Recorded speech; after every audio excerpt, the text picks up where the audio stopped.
Hey, United faithful, welcome back to the Madras United podcast. Desmond and I are absolutely buzzing to be here with you again. First off, we just have to pause and say a huge, heartfelt thank you to every single subscriber who's hit that button and all of you who've listened to our episodes. Your streams on Spotify, those kind messages on WhatsApp, the shares with fellow Reds. It's all fueling us and making this feel like more than just a podcast. It's building our little community. We read every comment, and it honestly keeps us going week after week. Today, we're diving deep into United's commanding 2-0 victory over Spurs at Old Trafford. Romero's red card just after half an hour, Mbumo's tidy opener, and Bruno's ice cold finish late on, and Carrick's winning win staying perfect. What a performance! Grab your brew and let's unpack it all with you. Des, how have you been? Hello, Sanjay. Hello, everyone. Yeah, I've been doing well. How are you? I've been doing great. United have won 4-4. What more do we want? Definitely, it's a great feeling to be winning four in a row, especially after all the difficult times that we've had in the Hmm. past 2 years. I think it feels different. It feels Right. nice to be a United fan at this point in time.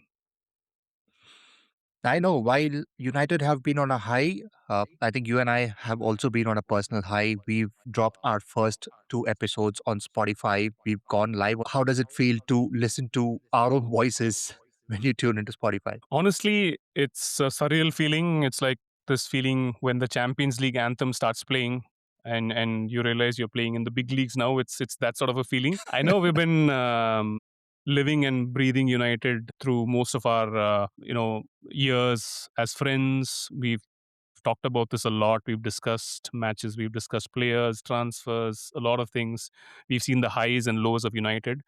We've ranted about it a lot, like we mentioned previously. But to have this go I official think on Spotify 80%, is a brilliant feeling. 80% of our conversations have been only about United, right? Exactly, exactly. Yeah. So that's what we talk about most times. I know. And to bring it live on Spotify and to release our episodes week in week out to talk about this, to take it official has been a great feeling. It's yet to sink in for me. I'm pretty sure it's the same for you as well. Oh, absolutely. I think it's going to take quite some time for us to get that feeling sink in. Okay, now let's get into our episode now. United 4-4. Your thoughts on that, and can they make it 5-5? Oh yeah, definitely we can. We have to look into the 4-4 first. Michael Carrick has got 4 straight wins since taking over. He's definitely revitalized the squad, which kind of looked lost under previous management, under Amorim, under Ten Hag. We were doing really well under Solskjaer, but that kind of fizzled out after a certain time. But it's definitely good to be back with the winning run. So I think this winning streak has been defined by a blend of clinical finishing and tactical discipline that we were missing previously. And our recent form has also been brilliant. Of course, started off with City, the 2-0 win. We kind of ignited the Carrick era from then. Was a brilliant start to Carrick's reign at United, although temporary. It's a good feeling for him and for the fans. The win against Arsenal against was a statement, away win that proved that Carrick can outmaneuver the league's best. Arsenal being Hmm. the current best at this point in time. 3-2 win, again, a brilliant win for us. 3-2 versus Fulham was kind of a gritty home win, showcasing that we've got the attacking intent, we've got the attacking flair, that we can finish teams off. Of course, in Fergie time, we did in that game, but was definitely brilliant. This 2-0 win also felt sweet, was a dominant display, aided by, of course, the Christian Romero red card.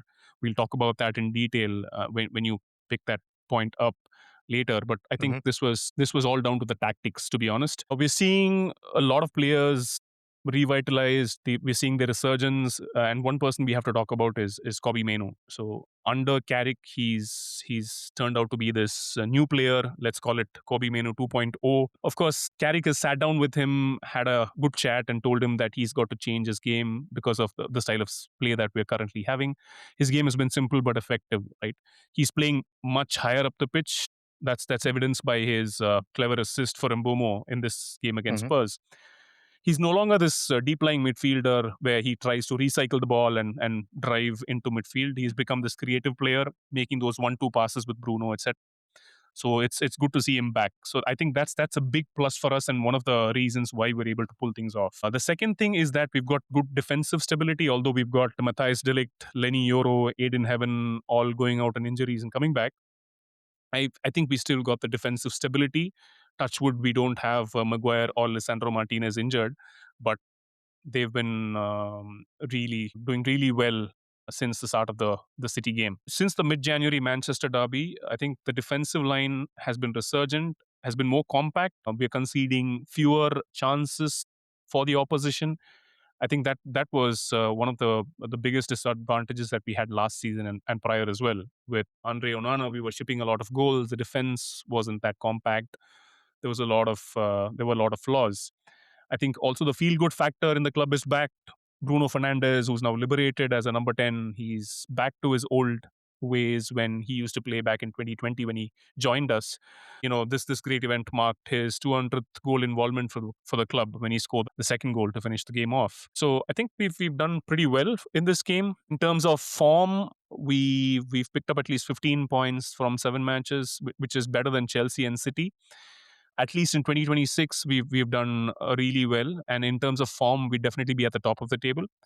It's Hmm. definitely going to be a big boost for us, a big plus in terms of the remaining games to come. Can we make it 5 wins in a row? We definitely can. The odds are in our favor.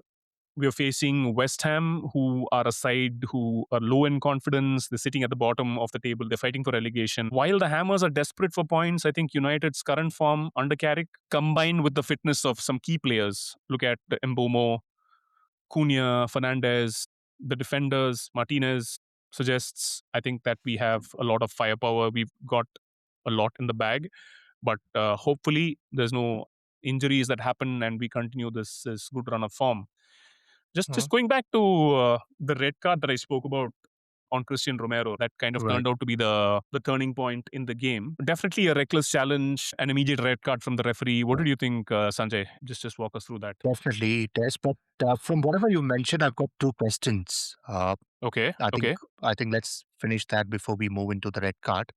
Hmm, One, you spoke about Kobe Maino, right? hmm, He had very little game time when Amarim was here, but yeah, uh, these 4 games have been a resurgence. He's been hmm, a dynamite in the midfield, right? yeah, Now, yeah, yeah. under Amarim, there were a lot of questions and talks in terms of whether Menu would be sold off at the end of the season. Hmm, Talks about a lot of clubs being interested in him. Now that hmm, we've seen that he's an integral part of the Carrick system, hmm. could we put that discussion to rest? We definitely can. This goes back to the style of play and the formation that we have Hmm. as a team. Manchester Hmm. United are known for an attacking style of play. We used to play the 4-4-2 previously when Sir Alex Ferguson was there. It was 4-3-3, 4-4-2. We're playing a 4-2-3-1 right now. Pretty much the same. It's very fluid and it suits a lot of the Hmm. players that we've got right now.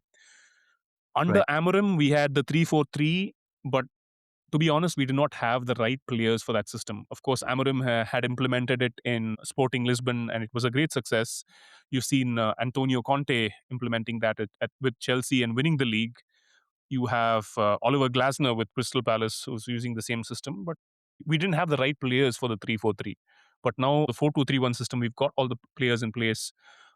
Kobe Menu especially suits this style of play. He's got Casemiro who's sitting right at the back in front of defense, gives him the freedom to drive into midfield, make those passes, have those 1-2 passes with Bruno Fernandes, with the other attacking players, and get himself involved in the box in the final third. So I think that puts the argument to rest. Hopefully, Carrick continues. There's another topic of discussion, about the manager who's going to be there next season. If it's Hmm. Carrick, it would be better for Kobe Meno. Even if it's another manager, even if it's going to be another system, I think we should make use of him more often and ensure that he's an integral part of this United side.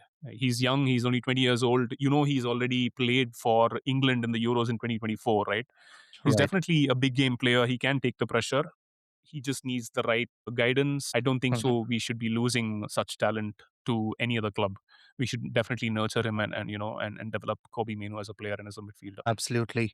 And my second question is about our Captain Fantastic Bruno in his new avatar in the number 10 role. he's been fantastic, right? Could we say he's arguably one of the best number 10s in Europe right now? Definitely one of the best number 10s in Europe, one of the best creative midfielders, attacking players. He's been contributing to our goals a lot, and he's definitely been one of the bright sparks since his time in 2020. It would be sad to see him play in a deep lying role, and I think Hmm. Carrick has Hmm. unleashed him and released him into this number 10 role where he can become an attacking player, get involved in a lot of assists, provide a lot more goals for us. I think he's one of the best midfielders. Arguably, look at the numbers, do comparisons with the other midfielders in Europe.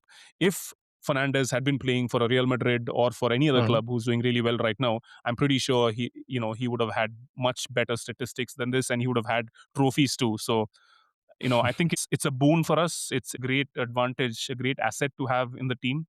Bruno Fernandez especially. So yeah, there's no doubt about his abilities, Sanjay. I know having Bruno during such a tough time has been a blessing for us. But Hmm. personally, if you look at it from Bruno's perspective, he's made a major sacrifice in terms of his career, in Oh terms of yeah. what he could have been at some other club, like you mentioned, like a Real or any other club, right? Oh He yeah. would Yeah. have Definitely. won all the laurels by now. His trophy Hmm. cabinet would have been full. But I don't know. I hope someone in the years to come, in the decades to come, would try to tribute, especially to Bruno, for the kind of sacrifice he's made over the last 5, 6 years. Yeah. Saudi came calling too. Remember? Right, right. Yeah, they were asking for I'm sure they're still Bruno. calling, right? I mean, we're reaching the end of the season, summer Hmm. transfers and everything. So I'm sure there are talks happening. I hope You he never know. stays. Definitely. Let's see. Yeah, I know. Okay, now coming back to your question, Christian Romero's red card. Hmm. I am not even going to get into the discussion whether it was a fair decision or not. Michael Oliver got it perfect, right? Yeah. Now, if you look at it as a singular incident from this game, you could Hmm. say that, okay, he went for the ball, he missed it, he got Casemiro, he was late, it was a mistake, could happen to anyone. Hmm. But what adds salt to the wound is his post on X right after the City game. And I'm going to read that out to you just so that you Okay. and listeners get context. So this Okay. is Cristiano Romero on X right after the City game where they drew 2-2. Hmm. He says, great effort from all my teammates yesterday. They were incredible. I wanted to Okay. be available to help them even though I wasn't feeling well, especially since we only had 11 players available.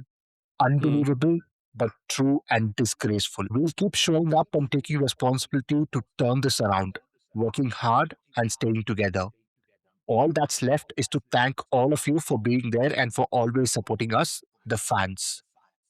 Now, this is Spurs captain coming out in the open Hmm. saying this is disgraceful that there are Hmm. only 11 fit players. Now, this was huge, created a lot of controversy right after he posted this. And Thomas Frank addressed it in the pregame. He said this was handled internally and that he'll continue to be the captain. Now, Yeah. someone like this, he goes ahead and makes a statement.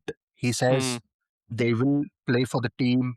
They'll keep showing up and take responsibility to turn this around. Okay. 30 minutes into the game, he goes and makes a reckless challenge on Casemiro. Now, I can't believe or I can't even understand how someone can do that, right? Exactly. 30 minutes in, especially when you're going to Old Trafford, right? United are on a high, you're going away, you know there are only 11 fit players. You should be leading from the front, right? You should be telling all the players to be careful, not throw in reckless challenges. He knows the importance, he needs to understand the importance of 11 people playing for the entire game. He Yeah. doesn't do that, reckless challenge, and he doesn't even argue with Michael Oliver, right? He knew he had made a mistake. He tried to fake it. He was on the ground for some time, trying to Hmm. show that he was injured. But when he Oh saw the yeah. red Yeah. card, he knew that he can't play with it anymore. He walked Yep. right up to Casemiro. He apologized and walked off, right? Hmm. So, right after the game, all the pundits had a field day about this incident. Almost every episode that I've watched, the pundits have called this incident idiotic. Yeah. And every episode, pundits have started talking about how Spurs would be better off without Christian Romero from next season, right? They're saying he should just be sold at the end of the uh, but that isn't a great situation for Spurs to be because there isn't Yeah. anyone in the team who can step and become a leader. The only other person who can do that is Van der Ven, but Mm. he's also had injury issues, right? Now, this is the fourth red card that Christian Romero has picked up since he joined Spurs in 2021. And that's the maximum that any Premier League player has got in this period. Thomas Frank was Definitely. asked about this in the post match conference, and he was surprised about this fact. And that kind Oh. of bewildered me. Like, you're a coach, you should know about your leader, right? He was trying to tell the reporter, saying, okay, that is for Spurs, but not in terms of all Premier League players. And the reporter Yeah. had to clarify and say, that is the highest among all Premier League players. And Thomas Frank was like, is it? I wasn't aware of that. Now, Okay. that's not a great position for Thomas Frank to be in, right? So, if you look at it from a captain perspective, like they are in disarray, manager has no clue about what's happening. And I Mm. also feel how Thomas Frank handled the situation about the post was not right. I would probably compare this or talk about how Arne Slot handled Salah, Oh right? yeah. In December, Salah publicly lashed out at Arne Slot after being benched for 3 straight games, Mm. right? He accused the club of throwing him under the bus and he revealed that their relationship had broken down, right? Yeah. Yeah. Now, Salah has been Liverpool's top player for I don't know how many years now. Mm. Mm. He's been a goal scoring machine. Arne Slot has just stepped in after Jurgen Klopp. Yeah. Now, the pressure that Slot would have had after someone like Salah goes public and says this is immense. But what does Slot do? Liverpool travel for the Champions League game against Inter Milan, and he's not even in the squad, Mm. right? Now, I believe that's how you need to handle situations like this. You can't just say Yeah. that it's being handled internally and he will continue to be the captain. You need to be very, very Mm. strict in terms of decisions like this. You have to take a call Yeah. and you need to send a message to the rest of the team that discipline is very, very important. So I don't know, in terms of Romero's red card, that kind of changed the entire game, right? That's the defining moment of the game. Post that, it was only a matter of time before United scored, which they did. And they scored Mm. two Mm. goals after that. Why don't you walk us through that? Definitely. I think the Christian Romero red card incident changed the game on its head. The plan maybe would have been to play a box to box game. I think that's what everyone would have expected as well. And I expected the same to see a box to box game where both teams were trying to attack each other's goal. It's going to be a lot of breaks on the counter and a lot of attacking play for both teams. That's what I was expecting. But I think this incident changed everything, and that led to the two goals for United. We could have done better, but the first goal was pretty much straight off the training ground example of a great training ground routine executed to perfection. We exploited the spaces really well in that 10-man Spurs defense. The setup was pretty much in that corner that happened. Bruno Fernandes obviously discussed this with both Kobe Menu and with Mbomo. Just before the corner was taken, you could see that Bruno, instead of putting in that zipping cross into the box, he did this low zipping pass to the near post where Kobe Menu had peeled off and made this sharp move towards the center. So when the ball reached Kobe, Kobe kind of flicked it and did a back pass to Mbomo, who was right at the edge of the box to try and meet it and make that defense splitting shot at goal, and that went straight in. It was a brilliant finish. Mbomo, I think, has been very calm when finishing on the ball. He's been brilliant as a goal scorer for us, although he's not the primary target. But he's been contributing to a lot of goals and a lot of assists as well. I know the second goal came very late in the game, 81st minute. Although we're trying to we're trying to break down the 10-man Spurs team and break their defense. I know it was a bit late, but definitely was a relief when the second goal came through. First minute from Bruno Fernandes, a captain's goal, also marked his historic milestone for his 200th goal involvement for the club, for United. The build-up was pretty simple. It's Diogo Dalot who's involved. He's been this constant threat on the right flank for us. He whips in this dangerous cross. The ball comes straight in. Sheshko jumps up to meet the ball and get this glancing header. Obviously, the 6 feet 5 inch towering center forward. What do you expect, right? You expect this header to go in, but he obviously misses. I don't know how that happens. And then who else is there just behind him to slot the ball into the goal? Bruno Fernandes, right? I think this move from him was pretty unique. He kind of did this small feather touch with his shin to try and cushion the ball into the ground so that it rolls into the net rather than bouncing off and going to a different direction. Had he met the ball with his foot, it might be a different story altogether. If you looked at the post match interview, he specifically mentioned that he intended for this to hit his shin, and he wanted to do that so that it goes straight into the Mm, floor, mm. and he had to go right across the Tottenham goalkeeper Vicario. So this highlighted our relentless pressure in the second half, recording a total of 23 shots overall. We had 7 shots on target. I think the second goal finally put things to rest, and we came out to winners. But could we have done much better, Sanjay? Because we lacked that killer instinct, didn't we? Isn't a question we should be asking. We definitely should have been much, much better. Mm, And that's one mm, thing mm, which I fail to understand.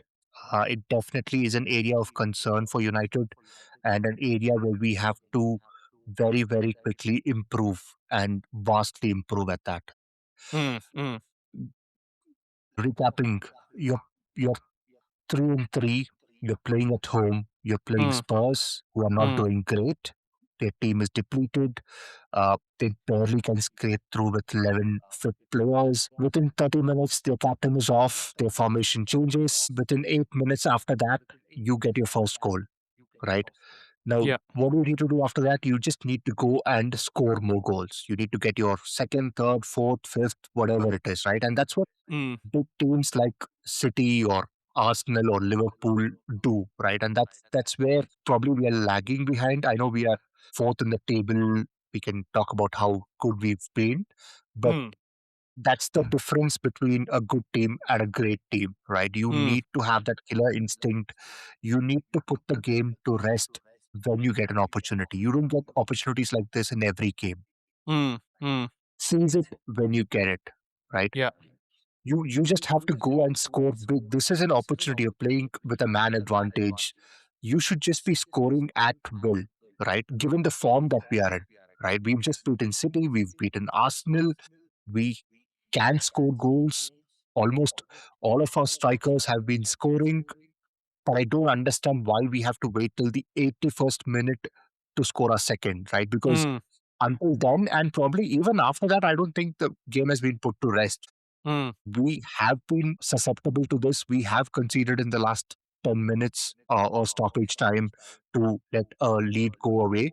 So I think until the final whistle was blown, uh, I mean, we were keeping our fingers crossed that yeah. Spurs don't make a comeback like Exactly. what they did against City. And I think this is also an opportunity where if you score, say, 4 or 5 goals early, say by the 60th or 70th minute, Mm, Carrick would be very happy to rest some of the strikers, rest some of players like Bruno, right, who are working their socks off, yeah. and get someone off the bench, right? And now that does two things. One, gives more recovery time for your regular playing 11. Mm, And two, you can also test your bench strength, right? mm-hmm. Put the young lads in an actual game scenario and see how they perform. You don't know, Definitely. they might rise up to the occasion. Someone could score a very good goal. That'll do a whole lot of good in terms of their confidence. But what do? We just drag it on and on and on. We have so many attempts. I think you mentioned 23 attempts on goal. 23 attempts on goal. Yeah. Yeah. And we've been able to convert only two against 10 men, right? That's dismal, right? Yep. We really have to step up. I think what we're doing is we play according to our opponent's level, right? If it's City and Arsenal, we seem to push it up. Mm, We have it within ourselves. We push it up. We go toe to toe. Whatever they do, we do it better and we win. But when it comes to teams like, say, Spurs or anyone else, we drop to their level, yeah. right? Which just shows that we're inconsistent. We can do Mm, better, uh, mm, but we are inconsistent. If they are not great, we take our foot off the pedal. Uh, mm, I know, I don't know. They just have to get better at this. They have to do better. This is an opportunity for you to get your goal difference better. yeah. Uh, like You score a goal, your confidence is high, the team feels better. I think going back from such a game with a 2-0, uh, I don't know, I would say we just managed to scrape through, right? Yeah. If we had, say, gone back after a 4-0 or final from this game, we would have been much, much better in terms of confidence. And we'll be carrying that to the next game against West Ham, Yeah. right? Yeah. But Yeah. we failed to do that. You look at it, we'll say, okay, 3 points, 2-0, great. But I'm not convinced with the way we ended up winning those 3 points. Yeah, definitely. Yeah, that calls for the same argument that we've been having about United breaking down teams specifically. If you look at Right. teams that deploy the low block, which is having a deep defensive line, defending compact with a 4-4-2. Sometimes they go to a 5 or 6 man defense in the final third. So it's been really difficult for us to try and attack and break down those teams, make those killer passes in between, defense splitting passes, have those 1-2s. You can only keep trying and trying and trying unless you have those. It's not just creativity from Bruno, it has to be a lot of other players as well. Right now, the Hmm. assists are only coming from him. And unless and until we are able to break down teams who sit and defend, it's going to be really difficult. That's what happened with the Tottenham. It would have been a different game had they had 11 players, Yeah. but if it's going to be 10 men, then they're going to sit deep and defend. That's what happened, and we were unable to unlock their Hmm. defense for most times. It's going to be the Right. same with West Ham as well. I touched upon this earlier. West Ham will be a team who are going to sit back and defend and look to break on the counter, try and catch us off guard, make those counter attacking runs and score goals. And it's going to be the same situation. And if we don't do well, if we are not urgent enough, we have to show that urgency. If we keep passing the ball, if we keep having possession most of the times, give them a lot of comfort in trying to sit back and defend, I think it's going to be difficult. So we have to create that Hmm. urgency that helps us bring it to the next level. I know. And if I have to sum up United's second half in just Mm, one word, I would say lethargic, right? And mm, I'll talk about the example of Sheshko's attempt on goal, or mm. I wouldn't even call it attempt on goal, right? Yeah, yeah. In the last minute of the game, well into stoppage time, Bruno has been like brilliant, right? He's been running all around, makes that Mm, great pass. Sheshko doesn't have anyone around him. All he has to do is get it on his chest, control it, slot it past the goalkeeper. mm. What he does is a weak header straight into Vicario's hands. Oh, yeah. Now, I mean, what more can you do? It was served on a platter for him. Mm, mm. He just has to slot it in. That's what you expect from a striker, right? That's why you have those strikers. And that's where I think we are missing players like Bannister Roy, even Chicharito for that matter, right? You get the ball in the box, these guys would just finish it. They wouldn't care if you are, say, 1-0 up or even if you are like 8-0 up. Mm. They will just slot it in, right? Yeah, But definitely. I don't know. I would just say, like I said, it was lethargic. Definitely. Okay, I think we've ranted enough, but let's come back to our evergreen discussion, right? A topic that we picked up in the three of our episodes previously. We spoke about a top six finish. We spoke about a top four finish. I'm going to pose a new question to you: Is a top three finish on the cards? Sanjay, come on. Again, I'll tell you, we've got to be realistic, Sanjay. Jokes aside, look, Don't be boring. Don't be realistic all the time. Just aim high. Be optimistic. Dream. The of theater of course, dreams. You have to dream big. I want United to finish in the top four. Of course, everyone wants Champions League. If we're back in the Champions League, we get a lot more in terms of revenue, in terms of money that flows through broadcasting rights, etc. There's money that comes in from UEFA itself for qualifying for this competition as we keep progressing through the different stages. So all that is missing, and you need big teams like United to be part of the Champions League. That's what we've been seeing for years together. So it feels a little, not a little, it feels a lot uncomfortable when you don't see such a big side like Manchester United not playing in the Champions League. We've played the Europa League a few times as well in the last few years, but I'd definitely be glad if we are back in the Champions League places, no doubt about that. But again, a realistic target for now, if you look at Yeah. the squad that we've got, if you look at injuries, you've got returning players. If only one single injury has to happen, I mentioned this in the last episode as well. If one injury happens either to a Martinez or to a Maguire or even Bruno for that matter, who kind of was limping a couple of times in the game against Tottenham, but I think he Yeah. kind of shrugged it off. But hopefully, and if one injury happens, I think it would change the dynamic completely. So, and there are draws that could happen. There could be losses as well. You never know. I don't want that to happen, but there could be chances.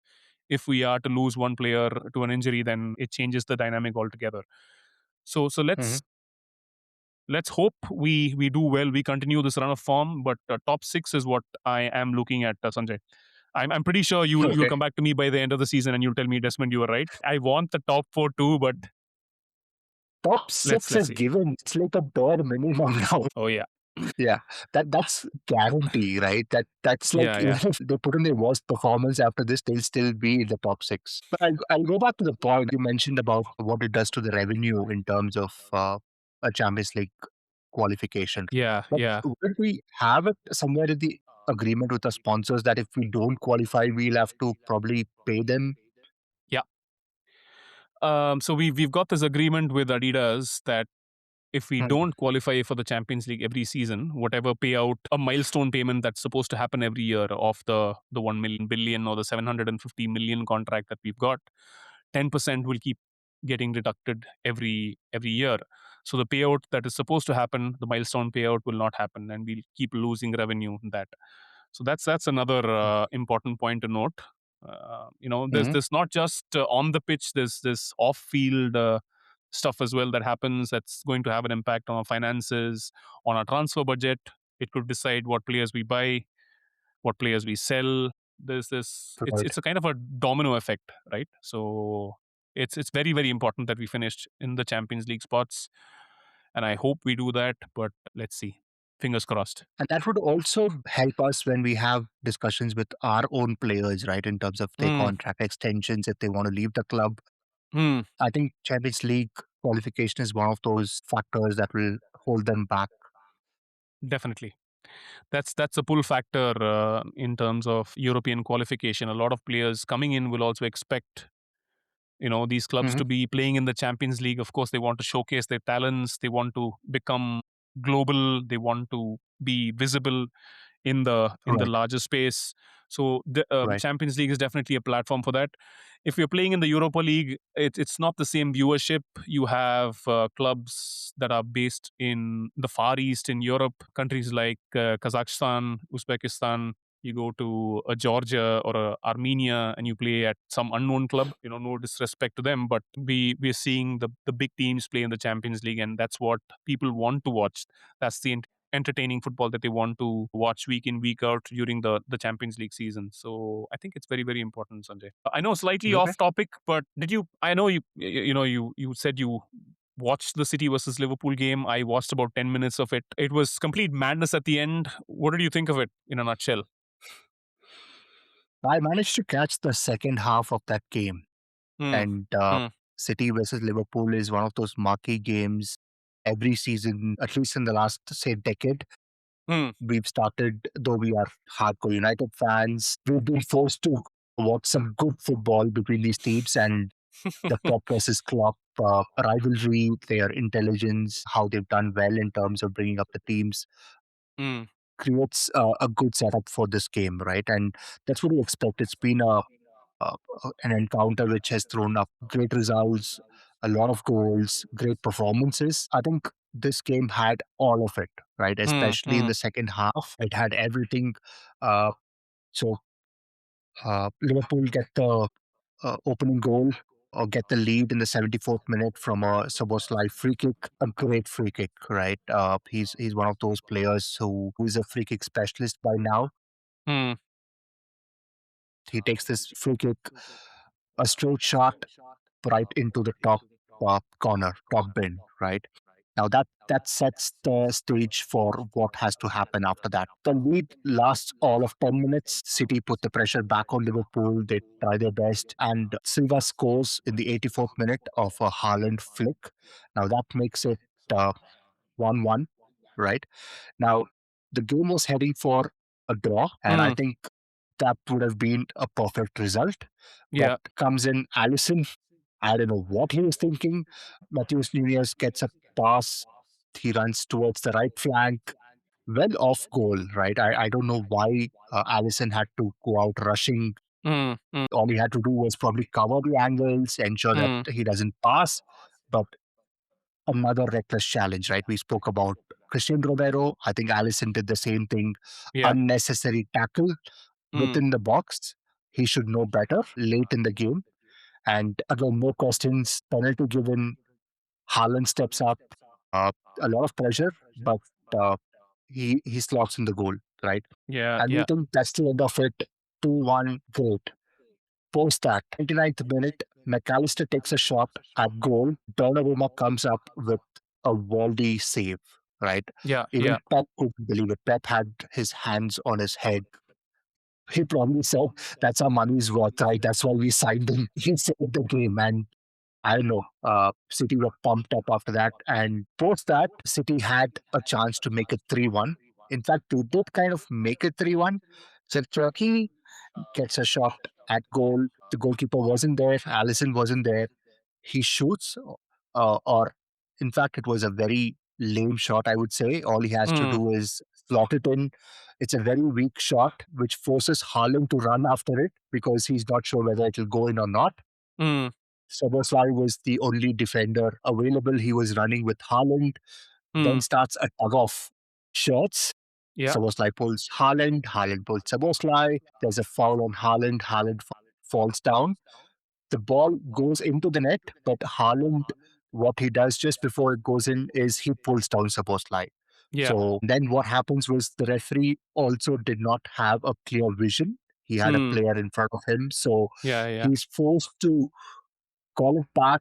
The goal was disallowed, and Soboslai was sent off. So I don't know. I don't think City would have been complaining because they were anyways winning. But had Mm, it been 1-1 and this was the decisive goal, I think it would have been pure mayhem. oh, So definitely. I don't know, crazy scenes at the end. City's win kind of keeps the title race interesting, right? Yeah. Now it's Yeah. all up to Arsenal to either win it or bottle it up. What do you think? I think Arsenal will definitely bottle it. We've seen this trend in the last in the last two seasons. We're seeing this trend happening right now. It's giving them the jitters. City have been off the limelight so far. They're Hmm. slowly starting to gain confidence, win games, and trying to put that pressure on Arsenal. I think if it's now or never for Arteta right now, there's lots of pressure on Arsenal. I think if they lose the title from here, there's no looking back after that. It's going to be really really difficult for them. It's this season. This is the penultimate season. They have to make it happen. If not, I think it's going to be really difficult for them. But I at this point in time, I see Arsenal faltering a lot. They're making a lot of mistakes. You can see that the players are not that confident during games. There's a bit of a disarray, in this team. But let's see. Let's see. There's more games to go. Anything can happen in football. But for what's that X factor that's missing, right? So Arsenal have been doing well in the last few seasons. They've done Mm, great in the first half of this season. Uh, they like they are the real contenders for the title, right? It's theirs to lose. mm. What is missing now, right? Why do you think they're struggling to take it to the finish There's a couple of things, to be honest. One is the front line has not been firing on all cylinders. If you line? look at Noni Madueke, they signed him. You've got Bukayo Saka, who's known for his assists and goals. You've got Gabriel Martinelli. You've got Martin Odegaard, who's their creative midfielder. I think all of these players have failed, and you have to talk about Victor Gyökeres as a striker. They wanted a number 9. They brought him in. There was a lot of speculation about Is him. that Yeah, yeah. So there's a lot of speculation about him moving to United, then to Arsenal, and then finally he moved to Arsenal, and he's not been delivering either.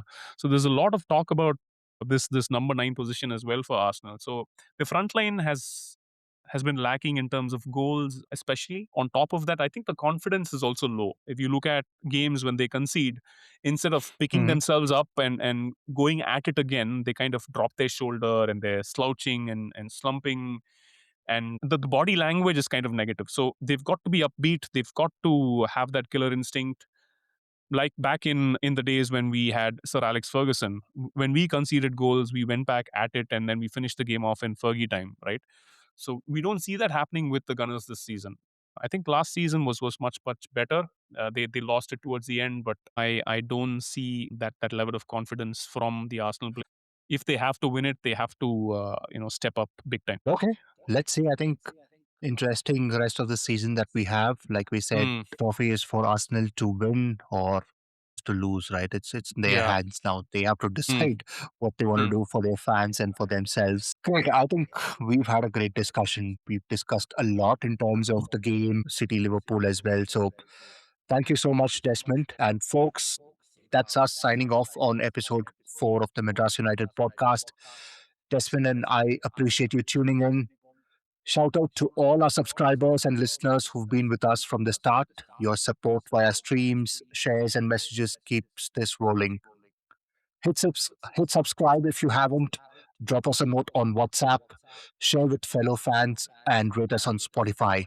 Cheers. Thank you, Sanjay. Thanks, everyone. Bye for now.